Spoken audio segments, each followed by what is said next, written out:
നിങ്ങൾ ഓഫീസിലോ വീടുകളിലോ ഉപയോഗിക്കുന്ന internet modem അഥവാ റൂട്ടർ പല കാരണങ്ങൾ കൊണ്ടും കേടുവരാൻ ഇടയാകും.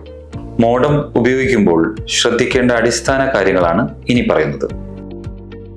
വൈദ്യുതി ഇടയ്ക്കിടെ കട്ടാകുന്നത് മൂലം മോഡം ഓൺ ഓഫ് ആകുക, അല്ലെങ്കിൽ വോൾട്ടേജിൽ ഉണ്ടാകുന്ന വ്യതിയാനം എന്നിവ മോഡം പ്രവർത്തനരഹിതമാകാൻ കാരണമാകും.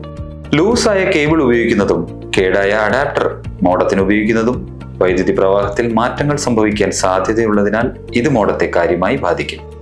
മോഡത്തിന് 12 വോൾട്ട് ആവശ്യമാണെങ്കിൽ 12 വോൾട്ട് അഡാപ്റ്റർ മാത്രം ഉപയോഗിക്കുക. 12 വോൾട്ടിൽ കുറഞ്ഞതോ കൂടുതലോ ആയ വൈദ്യുതി പ്രവാഹം മോഡം കേടാകാൻ ഇടയാക്കും. റൂട്ടറിന് കുറഞ്ഞത് 12 വോൾട്ട് 1 ആംപിയർ വേണം. 12 വോൾട്ട് 2 ആംപിയർ പോലുള്ള അധിക ആംപിയർ അഡാപ്റ്റർ ഉപയോഗിക്കുന്നത് സുരക്ഷിതമാണ്. പക്ഷേ 1 ആംപിയറിൽ താഴെ വരുന്ന അഡാപ്റ്റർ ഉപയോഗിക്കരുത്. റൂട്ടർ അല്ലെങ്കിൽ മോഡം വയ്ക്കുന്ന സ്ഥലം ചൂടില്ലാത്തതും വായുപ്രവാഹം തടസ്സപ്പെടാത്തതുമായ ഇടമാണെന്ന് ഉറപ്പുവരുത്തേണ്ടതാണ്. ഫ്രിഡ്ജ്, മോട്ടോർ, ഇൻവെർട്ടർ തുടങ്ങി വൈദ്യുതി ഭാരം കൂടിയ ഉപകരണങ്ങൾക്കൊപ്പം മോഡം പ്ലഗ് ചെയ്യുന്നത് സ്പാർക്ക് അല്ലെങ്കിൽ ഓവർലോഡ് മൂലം മോഡം പ്രവർത്തനരഹിതമാകുന്നതിന് കാരണമാകും.